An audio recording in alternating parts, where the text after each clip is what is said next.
Salut à tous. Salut. Et bienvenue dans ce top vente du mois de juin. 8 catégories, 2 jeux par catégorie, et puis un jeu hors catégorie, c'est simplement le jeu qu'on a le plus vendu du mois. Ouais. C'est le top vente tout court, et on commence avec la catégorie ambiance. Yes. Et on a un grand classique, Loup-garou. Ouais, ça fait un moment qu'on l'avait pas vu lui dans les tops. Bah oui, mais là c'est l'été, et du coup l'été on cherche des petits jeux. Exactement, Et on beaucoup cherche de monde aussi est venu le réclamer. des très bons jeux, comme Sandbox, ça fait la deuxième fois qu'on le voit déjà. Yes. Donc il était au top du mois de mai du coup. Et il continue dans sa lancée avec ce mois de juin maintenant. Donc Sandbox il commence à s'installer un petit peu dans le jeu d'ambiance avec ce côté où on fait deviner des mots avec des sons. C'est très efficace. C'est très fun, c'est très cacophonique. C'est vrai que ces deux jeux-là, en fait, dans leur catégorie, sont très différents, quoi. Complètement. Ouais. Celui-ci, on vient le chercher. Les clients viennent le chercher.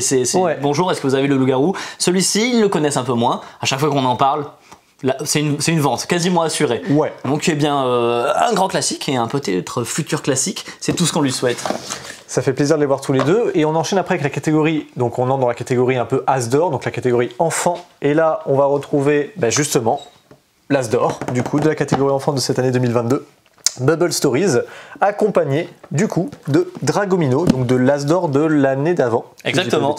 Donc c'est cool, on a deux As d'or qui reviennent en force parce que le mois dernier, on avait eu du Zombie Kids, qui était Oui.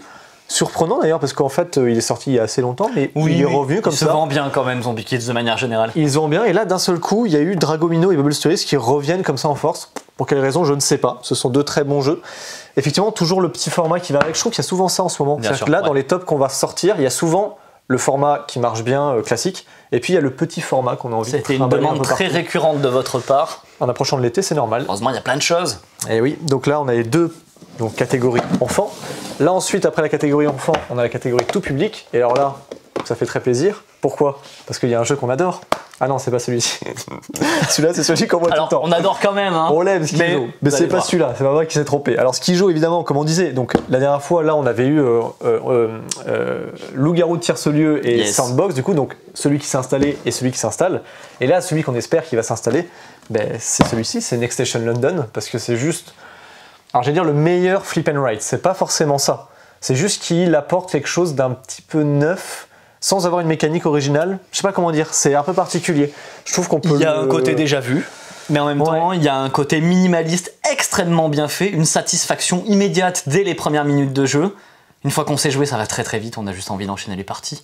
Il est très très bien. Impossible de faire deux fois la même petite grille, le même petit réseau de underground, de métro. Ça fait plaisir celui-là, parce que vraiment, l'été, si vous avez des jeux à choisir, c'est bien Skijo et Next Station. Parfait, mais sélection au top. Ça marche avec tout le monde.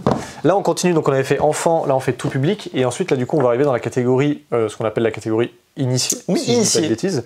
Donc là, dans la catégorie initiée, on change complètement. On va garder du cute, comme dirait Alice, et quelque chose d'un peu plus. D'un peu plus initié réellement. Donc on va avoir déjà quelque chose d'assez nouveau, du roll and write qui s'installe, ou du coup comme on appelle maintenant du roll and fight. Yes. Donc Captain Wars qui s'est installé, du coup il a fait un super démarrage. Enfin, joli démarrage. Honnêtement je pensais qu'il y avait plein de jeux qui allaient avoir des super démarrages, et je me suis dit mais en fait on va avoir des jeux qui vont vraiment se battre sur le top. Et celui-là vraiment il est sorti du lot quoi. En une semaine on a vendu... je pensais pas autant en fait. Très très cool. J'avais aucun doute à ce sujet, je l'avais flairé celui-ci, je l'avais vu aux journées pro de Gigamic et tout de suite j'ai dit ça sent très très bon. Et puis je m'étais pas trompé. Et vous ne vous êtes pas trompé non plus. Et le deuxième, de l'interaction, des petites enveloppes à ouvrir, donc il y a du contenu à débloquer. Ça fait toujours plaisir ce genre de choses. Grosse boîte aussi.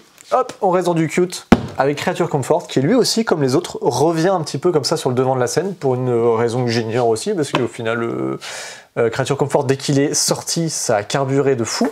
Et puis là, il s'est un peu ralenti, mais il est quand même dans ralenti le top. Mais installé. Voilà. Et c'est ce qui lui permet d'être dans cette catégorie initiée où il n'y a pas énormément de jeux dans la catégorie initiée. Donc voilà, ça lui permet d'être là, présent. Il a des ventes tout à fait honorables.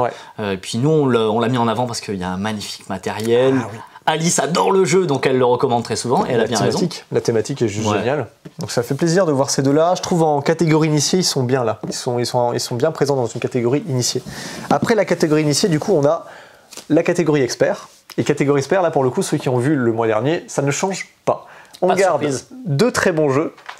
Donc Civ. Nous on est heureux. Voilà. Nous on est aux anges là. Je vous avais dit que Age of Civilization c'est vraiment un jeu que j'avais adoré. Bon, celui qui arrive après, normalement vous le connaissez si vous avez le top d'après, auquel j'ai pu jouer et rejouer et que je trouve énormissime. Et c'est vraiment le coup de cœur pour moi en tout cas, Ark Nova. Donc Ark Nova qui s'est installé aussi dans les jeux experts avec son diamant d'or. C'est incroyable d'avoir encore le même top en fait dans cette même catégorie, mais c'est 2 très bons jeux. J'espérais voir Carnegie quand même, tu vois. Ça aurait pu. Carnegie il est quand même très très cool aussi dans cette catégorie-là en expert. Ouais. Mais là, pareil, on retrouve le grand format qui est obligatoire à avoir dans sa ludothèque, si on veut un peu découvrir le jeu expert. Et on a le petit format transportable, éventuellement pour joueur solo également.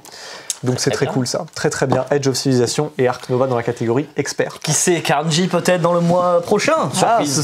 Ce serait très chouette. D'autres catégories arrivent maintenant. On a la catégorie maintenant, si je dis pas de bêtises, 2 joueurs. Donc dans la catégorie 2 joueurs, là on va avoir un jeu très très spécial, puisque c'est un jeu en fait qu'on qualifie aussi de jeu d'ambiance.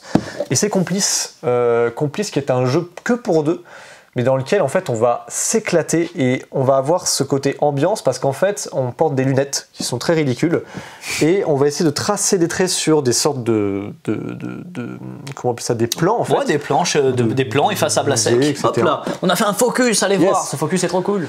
Et c'est vraiment oufissime ce qui se passe, de la communication, alors partielle non, mais de la communication comme on peut en fait. Et du coup, comme on voit partiellement des informations sur le plateau, mais ça devient si j'ai les lunettes chaotique. Bleues, je ne vois pas les lasers bleus. Si j'ai les lunettes rouges, je ne vois pas les lasers rouges. Et ensemble, il va falloir qu'on arrive à se débrouiller à faire ce tracé en communiquant pour aller récupérer un maximum de pièces dans les différents univers du jeu. C'est pour ça que ça marche super bien. C'est dans la catégorie de 2 joueurs, ça aurait pu être dans la catégorie ambiance, ça aurait pu être dans la catégorie coopérative, forcément. Oui. Ça coche toutes ces cases-là. Évidemment, jeu à 2. Il a sa place. Pareil, on a la boîte classique et on a la petite boîte qui va avec. La petite boîte, c'est la marche du crabe. Pareil, hein, lui, c'est vrai qu'on le voit de temps en temps dans les tops. Mais c'est vrai que vers l'été, en général, il remonte en toujours. force. Ouais. Parce que du coup, on cherche un petit jeu qu'on peut transporter, qui prend pas forcément beaucoup de place. Et ça, pour le coup, c'est hyper bien un jeu coopératif si vous ne connaissez pas. C'est très efficace, la marche du crabe. En plus, avec Complice, ça vous fait 2 bons jeux à 2 qui sont coopératifs, certes, mais très différents dans leur manière de fonctionner. Donc ça c'est pour les jeux à 2, très belle catégorie. On a un très beau top là, vraiment moi je suis content aussi. Il est trop bien ce top. Les deux derniers mois, donc celui-ci et celui d'avant, les tops sont très très cool, ça fait plaisir. On enchaîne sur une catégorie maintenant du coup qui se croise un petit peu avec celle-ci parce que ça va être la catégorie coopérative. Là pareil, il y en a un qui s'est installé le mois dernier, c'était Level 10 et il est toujours là parce que vous adorez ce petit côté d'optimisation de cartes mais dans un univers un peu plus rétro gaming, ce qui fait quand même bien plaisir. Et ensuite on a un autre petit jeu qui lui aussi s'installe, c'est Similo. Et là pour le coup c'est Similo monstre, parce qu'on fait les différences dans les tops. Des fois il y a le Similo mythe qui part plus, ça c'est souvent quand il y a Alice qui est là. Oui. Parce qu'elle aime bien le présenter. Histoire et animaux se vendent bien, compte aussi. Oui, mais alors Harry Potter, il avait vraiment une grosse lancée parce qu'il me semble qu'il avait il me semble qu'il était dans un top une fois quand même. Oui, il a été dans le top. Oui. Ouais, parce qu'il a vraiment carburé, ce qui ne m'étonne pas. Et là, le monstre, c'est surprenant. On s'est posé la question, on s'est dit c'est bientôt Halloween. Non, bon, vraiment. Je ne sais pas. Bah écoutez, tant mieux. C'est pas celui qui se vend le plus d'habitude. Et là, je ne sais pas. Il y a eu une explosion autour de Similo Monstre. C'est tant mieux. Le petit level 10, on voit qu'ici il y a marqué Pixel Series numéro 1. Il y a un Pixel Series numéro 2 qui va arriver, forcément, et pas que. Et on va bientôt vous en parler, j'espère. Hop, ça c'était pour la catégorie coopérative. Mais que reste-t-il comme catégorie? Ah, la catégorie jeu de rôle. Bah oui. Bah là, forcément, on tombe sur du Donjons et Dragons. Il y a du Donjons et Dragons. Il faut s'y attendre, il y a du Donjons et Dragons. C'est un super supplément, il était très très très attendu. On le savait. On a préparé les stocks, vous les avez pillés, il en reste, vous inquiétez pas. Et Midnight, même chose, c'était très attendu. Alors Midnight, moi je savais pas que c'était très attendu parce qu'en fait c'était une réédition et je n'étais pas au courant que c'était une réédition. Et donc je ne savais pas que c'était très attendu. Et pareil. Mais alors là, on s'est fait piller sur les stocks, sur ces 2 références. Ça fait longtemps qu'on n'avait pas vendu autant de JDR en peu de temps parce que ils sont sortis la semaine dernière. C'est ça. Ils ont explosé les ventes considérablement. Donc là, du supplément pour Donjons et Dragons de règles et d'univers, Ravenloft, pensez les monstres de la Hammer, donc film d'horreur années 70-80, Dracula, les loups-garous, les momies, enfin voilà, on est vraiment dans ce genre de délire-là, presque halloweenesque finalement. Et Midnight, ça va aussi se jouer dans les règles de Donjons et Dragons, à part que ce n'est pas du Donjons et Dragons officiellement, là c'est Edge qui fait ça, et on est dans un monde où le grand méchant a gagné. Pensez Sauron a gagné. Et on va essayer de survivre là-dedans. Voilà donc pour ce top JDR. Très bien, est-ce que je vais arriver à le faire tenir comme ça ou c'est juste irréalisable? Ouais, est-ce qu'on peut le faire comme ça? Et en plus on voit là il y a le 5, tu sais le fameux 5. C'est magnifique. Qu'est-ce qu'on a? Alors du coup, parmi tout ça, il y en a un qui s'en dégage plus que les autres. Et à chaque fois on vous le donne à la fin. C'est pas parmi tout ça. Parce qu'il est ici. Et c'est le paquet de chips, mesdames et messieurs. Comme d'habitude. Évidemment, paquet de chips, top vente. c'est juste méga logique en fait. Parce que petit format, parce que c'est déjà fun à 2, parce qu'on peut jouer à plus nombreux, parce que les règles s'apprennent très vite et c'est tout de suite très très fun. Parce que ça... Le meilleur packaging de la Terre, mais vraiment de loin. Bon, voilà, je n'ai que des superlatifs pour Packet Chips. Oui. C'est en rupture malheureusement. Oui. C'est notre paquet de démo. Vous voyez, il commence à être fatigué parce qu'on y a beaucoup trop joué et qu'il a passé pas mal de temps dans mon sac à dos les week-ends à jouer à droite à gauche. Et je pense que c'est ce qui doit arriver à un Packet Chips, c'est tout ce qu'il mérite. Ben voilà, on a fini ce top, j'espère qu'il vous a plu, en tout cas on est ravis, enfin pour ma part, moi je suis ravi de ce top. Ça fait plaisir de voir tous ces jeux là qui sont aussi hauts dans les ventes. D'ici là, si vous avez Packet Chips, jouez-y, parce que c'est fou, si vous ne le connaissez pas, trouvez quelqu'un qui l'a et jouez-y. Vous allez trouver. Et puis d'ici là, amusez-vous bien, et à bientôt chez Jeux des Cartes Bordeaux. Ciao, ciao.